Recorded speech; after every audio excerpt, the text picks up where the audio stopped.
What's going on, guys? G-Harp here. Today I kind of want to talk about something that I see, and I think a lot of people see, as an ongoing issue or problem with modern games, modern shooters especially. Any game that's competitive, really. And this is more of a console issue than PC. We still have PC games that don't have to deal with this. But I'm talking about the lack of a competitive ranking system or a skill-based ranking system in modern games on the console side of things. And I was talking to my friends recently about this. We were playing Titanfall, so we were kind of talking about what we thought of the game and all that kind of stuff. And one of us mentioned, I don't know who it was, we mentioned that we were kind of getting bored with it. There was no reason to really play anymore, you know. It was like third or fourth gen, and it was kind of getting old. There's no reason to get on and play. There's nothing to accomplish anymore. He's already unlocked the guns a couple times, yada, yada, yada. It just has no staying power in his mind. And this got me thinking that really a lot of games have been going down this path. And it's kind of disturbing to me. I really don't like the way this is going. And to really see where this comes from, I think we should take a look back at where it started from and maybe what we can do about it and see if there's any hope. But to start off with, when consoles first started coming out and we got online multiplayer in the console sector, we're talking about Halo 2. Halo 2 is one of the first games that really took multiplayer and made it a huge thing on a console at the time. Now, in Halo 2, you had two separate types of games. You had ranked and you had social. This worked extremely well in separating the two communities, or not communities, more groups of people. And it really gave a different experience in both. You could play ranked, you go 1 to 50, and you keep playing and trying to improve your rank. If you won so many games, you go up. If you lost a couple in a row, you go down. Very simple system, and it was very enjoyable. It always gave you something to strive for. You know, you always wanted to get better. On the social side of things, it provided an experience where you could just go in, a couple of your friends, if you had some guests, you had some people at your house, you know. You just wanted to hang out, play a couple games after work. Nothing real serious, just get into the action and do that. It provided that experience too. It really catered to both sides of the token. It gave players two different experiences using the same game. Didn't exclude anybody. Same thing with Halo 3.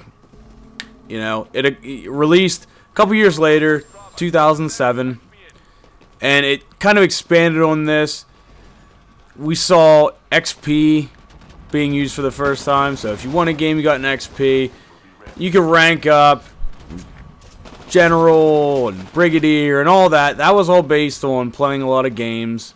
You know, as long as you won, you got an XP, which is cool. Just gave another little incentive to keep playing, getting higher and higher. But you also still have the ranked playlist. So 1 to 50, once again, it was easier to get higher this time, and very easy to get a 50 if I'm honest. But there was always reason to keep coming back. New playlists were added. It was just a fun experience. Now, you needed to play ranked to get higher levels in the XP. So 45 could only get up to a Brigadier, and you'd have to get a 50 so you get a General, on and on. And I think this was a good compromise. Once again, both groups of people had their game types and all that. Casuals and more competitive players had their own thing to play. It was a nice split. It gave everybody options, which is always what you want. Now, fast forward a couple years, we see the release of Call of Duty 4. Now, Call of Duty is a great game. I love Call of Duty 4. I thought it was awesome at the time. It was a lot of fun. All my friends had it. You know, we could play together. You could just have a good time and stuff. But this is when we start seeing the prestige model of ranks, and they unlock XP times here. Now, This is an okay system for people who are more casual based. They come in, they play. Doesn't really matter if you win or lose. You always are unlocking something, and this can kind of get people hooked, which is evidenced by how popular Call of Duty got in the couple years after it was released. It really turned into one of the most, probably the biggest franchise, actually definitely the biggest franchise on console. Absolutely explosive growth.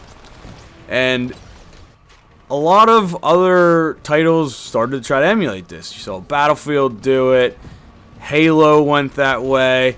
Basically any FPS game that was coming out was trying to copy the Call of Duty style.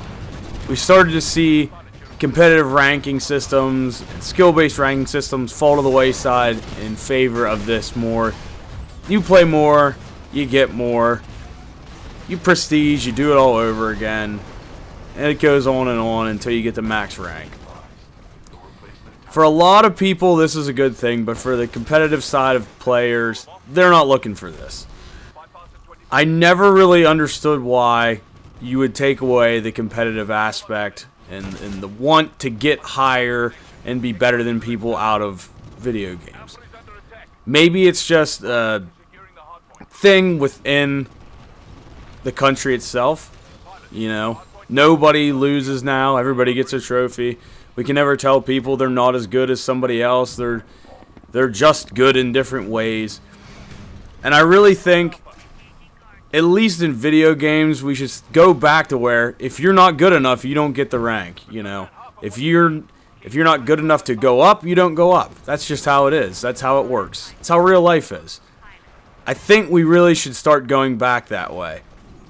And there's some negatives that come with this prestige model. First and foremost, you end up with games that don't have any longevity. People stop playing them. There's no reason to get on and play. There's no incentive to keep playing the game, to come get on every day and try to get better. There's nothing for you after you've gotten the highest ranks, you've unlocked all the guns, you've done all that. There's no reason to keep playing. If a competitive community comes out of it, there's certainly reason for some people to keep playing, but for the normal guy who just wants to come in, try to increase his rank after a day of work, there's no reason to get on. There's nothing that keeps you in the game. And also, another consequence that comes out of this is, most of the time, for normal matches, you don't get matched against people that are of your skill. It'll either be a blowout, or you'll get absolutely just demolished by people who are a lot better than you. And this has been evidenced pretty recently by Titanfall. I'll go in some games and get against people who are awful, just completely demolish them. Or I'll get against a team of 6 and get completely destroyed because my teammates have no idea what's going on. It's really a crapshoot. They're trying to address this now, but honestly, it should have been in at the beginning of the game. It's just kind of sad to see that competitive players don't have anything to really play anymore. We can look at other games and other platforms, particularly PC, where they have embraced the competitive ranking system, the skill-based ranking system. League of Legends as a prime example. Other games like that. StarCraft is another one. Counter-Strike. All these games have very large fan bases, have been in the circuits for their competitive things for a long time. They keep going. They don't look like they're stopping anytime soon. And I think when we look at this, I think we're finally going to start seeing it swing back. I really do. And I hope with Halo 5, Halo 2 Anniversary, other FPS games, Destiny, games that are coming up, I hope that they take competitive into consideration. Because in my opinion, Halo 4 is abysmal. For that reason, and many other reasons, but one of the main reasons was you just had no reason to play. You got to a 130, you were good. There's nothing else to do. You could be the worst player of all time, but if you played enough, you would get that max rank. And that is not appealing to a large segment of people that play console shooters. They want to be better. You want to compare yourself to other people and be better than other people. It's just human nature. And to take that experience away from them and keep just the casual in, I think, is a travesty. And I think Titanfall not having a competitive playlist and a ranked playlist is a travesty. It's starting to take away from a lot of good games, a lot of great games that could have been and could be around for a long time. I just don't think it'll be able to make it. I think Titanfall is probably already on the way out, to be honest. Unless they do something soon to keep the community in, I think we'll see that go away relatively quickly. And I don't want to hate on the casual community. Both communities are very important. We need both communities in a game for it to survive and for it to keep going. You know, I'm a casual on a lot of games. I like to play just a lot of games, you know, just for fun. Hearthstone's one, and there's a competitive community there. I just like to play it for fun. Many other games, just for fun. But give people an option. Let it be so that people they can pick what they want to do. If they want to be really hyper-competitive one night, they can. If they want to just hang out, drink some beers, they can.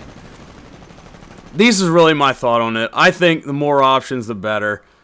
Hope you guys have enjoyed. Comment. Tell me what you guys think about this. Like, subscribe, share. Check out hackfitness.com. This has been G Harp. And as always, take her easy.